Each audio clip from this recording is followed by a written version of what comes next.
বয়সে বয়সে যদি মেসিং হয় সংসার কখনো টেকে না ভাই। আমি একটা চাই বয়স্ক মানুষ, যে মানুষটা আমার পাশে থাকবো, আমার মোটা কাপড়ে মোটা ভাতে খাওয়াবো, আমি ওটাই চাই। এই বয়সে বিয়ের বয়সের মাইয়া আমি মানুষের বাড়িতে কাজ করি, আমার অনেকই খারাপ লাগে। পরিচয় দিতে নিজের সাথে মনে করো অনেক খারাপ লাগে ভাই।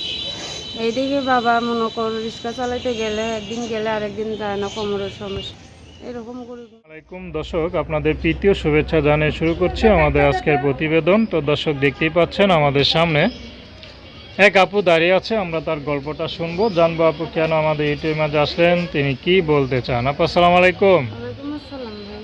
কেমন আছেন? আছি কোনো রকম। আপুর নাম কি আপনার? হাদিসা। হাদিসা, খুব সুন্দর নাম। হাদিসা আপু কি করেন?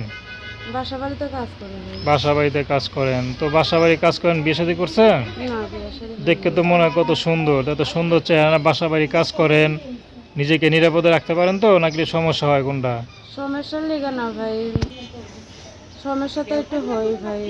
পেটের দায়, এখন মানুষের বাড়ি কাজ করতে লাগে।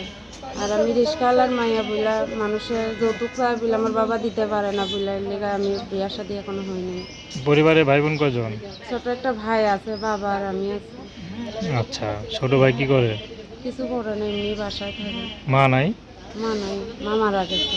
আচ্ছা, বাবা কি করে? বাবা রিক্সা চালায়। এখনো চালায়?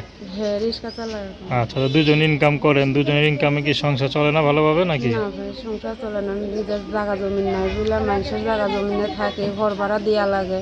আবার রিক্সা তো নিজের রিক্সা না, ভাড়াটে রিক্সা চালায়, আবার মালিকের টাকা দেওয়া লাগে। আবার আমি মানুষের বাড়িতে কাজ করি, সেরকম কুলায় না বলে প্রতিবেদন আছে। একটা ভালো মনের মানুষ যদি আমি পাই, তার হাতটা ধরে আমি সারা জীবন সুখে থাকতে চাই। আচ্ছা আচ্ছা, মনে করেন এখন তো আমাদের বাংলাদেশে বা প্রবাসে অনেক পুরুষ আছে যাদের নাকি স্ত্রী চলে গেছে, মারা গেছে, বা এখন বিয়ে করতে চায়, মেয়ে পাচ্ছে না। তেমন কোনো পুরুষ যদি আপনার ভিডিও সামনে আইসা পরে দেখে, আপনারা ফোন দেয়, বিয়ে করতে চায়, আপনি করবেন? ইনশাল্লাহ আমি অবশ্যই বিয়ে শাদী করবো। তো বিবাহিত পুরুষে কেন বিয়ে করবেন, কি মনে করে করবেন বলেন?